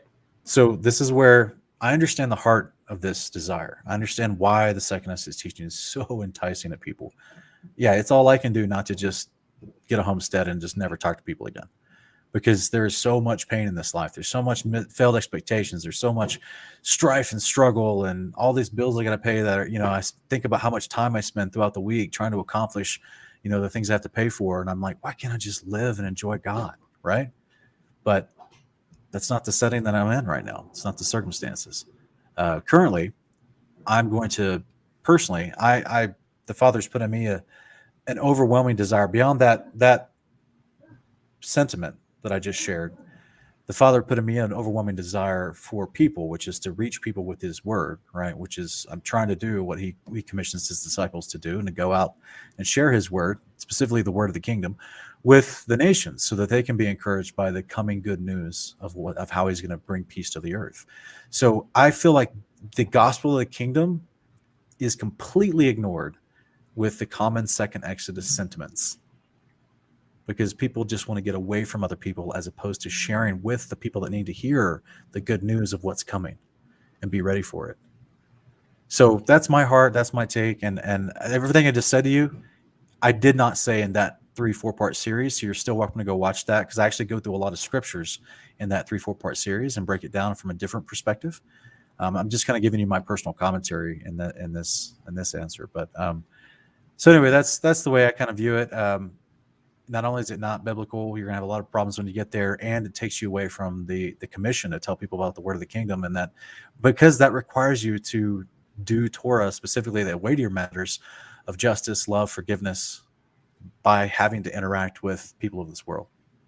Yes, yeah, absolutely. And I agree with that a lot, because I've been thinking about this idea, and I've been thinking about, it's not really, I don't see it clearly stated like in the Bible that's something that's gonna happen, but also the squabbling and all the issues that people had in when they came out of Egypt, and of course there was a lot of, as I've been learning from reading the scriptures, but also going through your series, the Baal worship and all the horrific stuff they were doing. There was a lot going on, but still, regardless, it wasn't easy. It was not easy at all, and I definitely think it makes more sense for it to be when the resurrection comes. That is the return of His people together, and the way it was always supposed to be, because it's always it's constantly, there's always been disaster after disaster when man perverts things and takes it upon themselves. So I agree, but the reason I've been thinking about it a lot is just because I see this beautiful resurgence of this Torah community, and I mean the reason the whole reason I've even come to this truth is through you, when I found your series on you and Ken talking about the firmament and Enoch from Honoring Kings and all that. But Awesome. It's Torah. I see this resurgence, and you look when it talks about at Revelation 12, with the remnant of her seed, which guard the commandments of Elohim and have the testimony of Yeshua HaMashiach. I just see that, and it gets me excited, because I do, as there is all this going on, there's also, I believe this, just being on the internet and what you're doing and what so many people are doing, it's starting this rise of Torah coming back and giving context, and even if people aren't going out to the wilderness, because it has to be preached to the nations, it has to be, and I agree with that 100%. It's nice to see this community, even though it's online. Like, I mean, even with what you guys are doing for the Shepherd family and stuff like that, coming together. This is Torah. This is why it's good. This is, and it's beautiful, and it makes me happy to see this family. Honestly, this family of Yah keeping His commandments and trying to do best, and it gets me excited to see that resurgence. So I appreciate everything Yah has led you to do, and I keep doing it. I love it. So that's thank why I you. try to encourage people. I agree with you, and I try to share with people that I believe we are in the fulfillment of Deuteronomy chapter 30, verses 1 and 2, where it talks about my people will call to mind from everywhere they're scattered under the firmament, all the different nations they've been scattered, they will call to mind my commands. And that's what I think that we're witnessing in this day. In the last 20, 30 years, people everywhere across the world are realizing that the law is not done away with. It's literally just the behavior of Yahweh. It's righteous, holy, and good, as Paul calls it, right? We are to walk in the Spirit, means to be subjected to the law of God, as Paul explains. So this is discipleship. This is how we walk in love with God and honor Yeshua, our high priest and Messiah, and Lord. So this is how we do it. And people are coming to a resurgence. This is why I think the enemy's also kicking up their game too, because they realize that there's people all over the world waking up, because the Spirit of God is moving throughout the world to wake people up. And that comes from the priesthood of Yeshua. So they're very active. Definitely, heaven is very active right now in what it's giving to the earth and to wake people up. And so it's a very exciting time, in my opinion. I feel like separating an entire community of believers that would separate themselves from what is happening would be, like I said, it's kind of like you're removing yourself from the ability to do the wonderful works that Yeshua wants to do through you, and the Spirit of God that He can give you to minister and wake more people up. You know what I'm saying? Because now, like, if you're truly following His ways and being a disciple of Yeshua and the Torah, well, then He's going to give an outpouring of the Spirit through His priesthood to you to allow you, with gifts of the Spirit, to gather more people into the family, right? Get more people grafted in. But if the enemy's convinced you to take yourself out of that equation and put you away from all the people, it's hard to do that. It's hard to do that. Absolutely. This is why I've just, from a philosophical sense, from a theological sense, from a context perspective, I've struggled greatly with the idea of a second Exodus. It seems like a lot of folks, it seems like the people that adhere to it the most are people that are frustrated with life. And they're struggling to figure out how to walk out this walk amidst the wickedness of this life. And that's understandable. Hey, it's understandable. But that's not what we're called to. You know, what we're called to, from my understanding, is to be a light to the people. Like, let your light so shine that they may see your good works and glorify your Father in heaven. Well, if your light's way out in the wilderness, no one can see you. How are they going to see it? You know, so that's my 2 cents on it. But brother, I do greatly appreciate you calling in, and I just want to keep encouraging you on your walk. You know, just stay at it, persevere till the end. Thank you. I appreciate it. And I look forward to that day when we can all be together singing and praising like this. When you all played those songs, oh my goodness, that was good. You know, I can't wait to be doing that and you know, at the feast and just singing, praising. Yeah, for sure. Holding hands with all you, just having a good time with our Heavenly Father and our High Priest, Yeshua. So thank you. And God bless you. You're welcome. All right. Thanks, Christian. Talk to you later. Talk to you later. All right, guys. I'm not going to take any more calls right now. In fact, Christian just reminded me of something that I wanted to encourage everyone with and share before I end the broadcast today. So let me go to it real quick.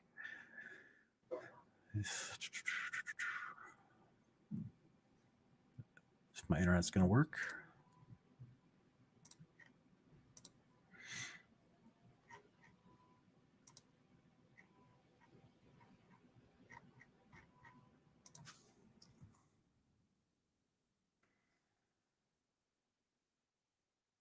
Okay. So I want to read this to everybody real quick before we end the show. This is from Sirach chapter 50. All right. And this is verses 1 through 22. It actually gives us a unique perspective of what possibly the temple services were like back in the day, when the priesthood was faithful and they were active and the temple was standing and they were doing the sacrifices and Israel was coming forward to actually do worship. It wasn't just simply bringing an animal forward and then turning and walking away. There's more to it. It's beautiful. Listen to this description. The high priest Simon, the son of Onias, he repaired and fortified the temple, and he laid the foundations for the double high walls that went around it. Simon also dug a cistern as big as the large bronze bowl called the sea. He fortified Jerusalem, and he drew up plans in case it was ever attacked or surrounded. And when he came out from the most holy place, and he walked among the people, he looked glorious, like the morning star between the clouds, or a full moon during a festival, or like sunshine on the temple of God Most High, or a brilliant rainbow set against beautiful clouds. Seeing him, this is the high priest in his full outfit, seeing him was as pleasant as the first roses of spring or lilies beside a stream or green grass on a hot day in the Lebanon mountains. He was majestic, like the smoke of burning incense, or a golden bowl set with jewelry of every kind, or like an olive tree heavy with olives, or a cypress tree reaching toward the clouds. The whole temple, the courtyard, reflected his glory when he wore his special robes and went up to the sacred altar. Then he stood beside the altar, and the other priests gave him the sacrifices to be burned. These priests stood around him like palm trees near a cedar in the Lebanon mountains. They wore beautiful robes and held the sacrifices in their hands. All Israel watched while Simon placed each offering on the altar fires. And then he was handed a cup of blood-red wine, which he poured out at the foot of the altar as a pleasant-smelling offering to God Most High, the King of all creation. So after this, the priests shouted and blew silver trumpets, making a loud noise as prayer to the Most High God. And immediately everyone bowed their face to the ground to worship the all-powerful Lord God Most High. The temple choir began to sing, and sweet songs of praise echoed through the courtyard. Meanwhile, the people prayed to their God, the merciful Lord Most High, until the ceremonies of worship were finished. Then Simon came down from the altar and raised his hands to praise the Lord and to bless the people in his name. So this is something I've always talked about the priesthood being the name. Okay, so that we're in Yeshua's name. Yeshua is our high priest. So we're blessed in his name. That's his authority. That's what these words mean in Greek and Hebrew. The word name translates to English. So to be blessed in the name of this high priest Simon during this day was his authority that Yahweh had given him as the high priest. So then he goes to bless the people. So they bowed down again to receive Simon's blessing and to worship God Most High. Praise the God of all creation, because he works miracles everywhere on the earth. He watches over us as we grow, and he shows mercy to us. This is Sirach 50, 1 through 22. So they're not just showing up at the temple to bring sacrifice. While they do, they also pray. They're singing going on. They're praising God. And what do they do when they bring their animals forward? They're coming in a heart of repentance. So what do you think they're praying when they're there? I promise you they're confessing their sins. And they're worshiping God, both with the meal, this fellowship meal that's being created through the priesthood, as well as bringing a repentant heart and a heart of mercy and love to the Father. So this is, 2300 BC church service that we just read. There's a lot of similarities to what we see today in modern churches. Unfortunately, some of the doctrine's wonky. Obviously, they're not cooking a barbecue with animals inside the church, but people come with a repentant heart. There's fellowship, there's singing, and there a lot of times confession of sins, and people are trying to learn his word and hear his word and do what's right. Is it perfect? No, it's not. But Father clearly still moves through what's going on in the nations today. People are still coming to the faith all over the world. So I just want to encourage folks with this heart of, you may have come into this understanding that the Father's instructions, what we talk about here in Torah portions, is his instructions are called Torah. You may have come to this understanding that those are relevant to you. But just keep in mind that there's a lot of people out there that also, they don't define it like that. They haven't realized that's the terminology that it's called, but they also have that same heart of they want to do differently in their life, just like we all did when we came to faith. You have that moment of conversion, that heart repentance, right? That's often referenced in a metaphoric way as you've been born again, right? You realize you had a change of heart, okay? And so you have this idea that, oh, I need to do differently in my life. How do I want to just love God and I respect Jesus. I love Jesus. I want to do differently. So you have to figure out what that looks like. And that's where you pray that they get to a church that teachers are actually teaching the word faithfully. But sometimes they don't. Sometimes they just get to a church where the best thing there is the praise music, and the fellowship that they have with people in the youth groups or in the young adults groups or whatever. So I just want to encourage all of us that that's super fertile soil to teach them the rest of the scriptures. A lot of my audience is a result of that, of people that already have come to the faith and knowledge of God and Jesus Christ, but then realize there's more. How do I actually find discipleship? How do I learn what the book of Zechariah means, or what the book of Isaiah means, or what as we're going through the Torah portions, what is this avenger of blood? Why does that have any importance? What does that mean? Oh, did you not realize? Did we actually see this being used throughout the Old Testament, 2 Samuel, all the way back to Joshua 9 and other places? I mean, like this, so that all of it's connected. That's part of that growing in your knowledge and depth of insight with Christ to understand furthermore about the word of the Lord and how we are to behave and respond and act, and our discipleship grows. This is part of our sanctification. Some people don't get that at other churches. So therefore they have this incredible heart of zeal, and they get there and they're not getting any teaching. I just want to encourage all of us to be patient with them, love on them, share the word with them, and just pray that the Father continues to lead them down the path of looking for the truth and discipling in his word, and keep studying that Bible. So when I look in the chat, I know we took some live calls, and if I can see any big questions pertaining to ones I may have missed, I appreciate you guys putting your questions in chat. All right, Bill at Tribe Naphtali is asking, hey, Sean, why was Cain not killed after he murdered Abel? Well, there weren't a lot of people at the moment, but I think I've actually talked about this in the past, and this has to do with the Torah portion today with the blood avenger. That's why he says to Yahweh, if anyone finds me, they'll kill me. He's like, I'll be a wonder on the earth. He's basically saying, I'll be a fugitive for all time. If anyone finds me, they'll kill me, because they knew the law. They knew 90% of the law. I've talked about this in my Jubilees videos as well. So this is the only other person alive at that point who would qualify as the blood avenger would be Adam, his father. So even though there's not a lot of kids right now at this moment, there's not a lot of family members that have developed at this early stage. He already knew, though, down the road, anyone finds me, they'll kill me. So he asked for protection. So it was the father's choice to allow him to be protected. I'm just going to take the story as it is. I don't know. I'm not going to question the father allowing him to be alive to say that. Obviously, he showed him great mercy at that moment. So it's but yeah, I do believe the law was still in place, and that's why Cain was fearing of being killed for retribution.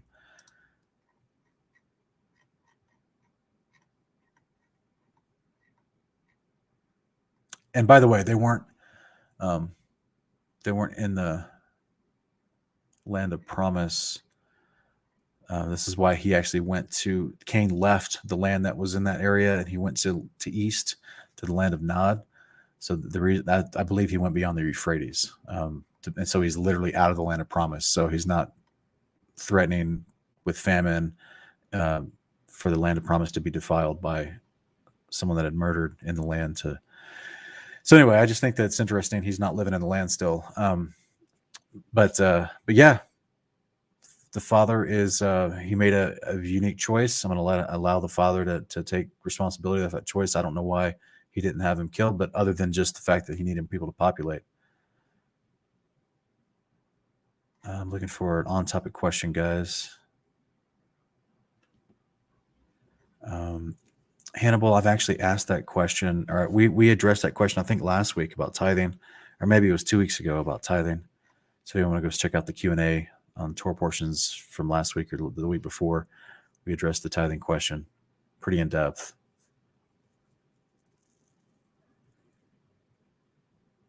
Bell is asking, how long until we walk away from someone unrepentant of bad behavior or bad fruits? Well, it depends on what it is, I would say, because if it's directly affecting your life, that's something. I don't encourage divorce. So if you're talking about that person being your spouse, I definitely, I would encourage you to be on your knees praying for that person, as opposed to, trying to qualify or justify divorce other than what Scripture justifies it for. So, that's I don't know the circumstances. It's a very vague question, but ultimately there's a lot that goes into this answer. Just you have to look at the circumstances and what's going on. Is this abusive, violent behavior? That's one thing. You have to set boundaries, strong boundaries for physical protection. If it's just someone that's having a bad attitude, they're not walking with Yahweh to the level that you would like to see in their life, pray for them greatly. The very fact that you may be in their life may keep them on that mediocre track. Say you remove your presence from their life, who knows, maybe they'd spiral further into apostasy because you were the only positive influence in their life. So again, I'm kind of spitballing here because I don't know all the circumstances. Super vague question, but just pray for wisdom, and it really does matter what's going on, what particular bad fruit you're seeing.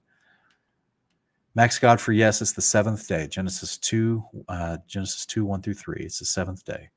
It's all throughout Scripture. It's the seventh day in the new millennium. It's the seventh day forever. It doesn't change. The weekly Sabbath, and then also the feast days in Leviticus 23, Exodus 23, Numbers 28, 29. Those are also expounded upon to be different days throughout different months. But the weekly Sabbath is consistent, always has been. It's never changed. The seventh day. Scott, no, we're not doing a show on Paul tonight. We're going to try to pick up next week. We couldn't get together for tonight for different schedules, but all right, guys, I appreciate everybody. Okay, I'm not seeing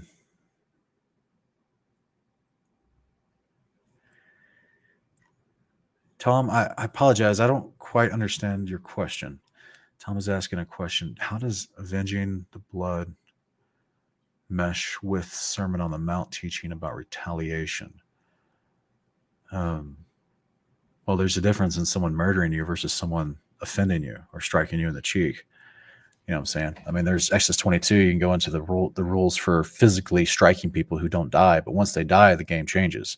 If you struck someone and they died, then they start looking at your intent. Was it intentional or was it unintentional? So, Yeshua is not talking about, someone that takes your coat or, you give them your tunic as well. That's different. Someone that oppresses you or persecutes you for your righteousness, that's different. Someone that slaps you in the face physically to offend you, to assault you, or to try to instigate you in a fight, that's different than someone that stabs you, or hits your head with a scythe or a sledgehammer. A little bit different when someone dies. The law kicks in. All right, guys, I really appreciate everybody. Hope that you enjoyed today's Torah portion.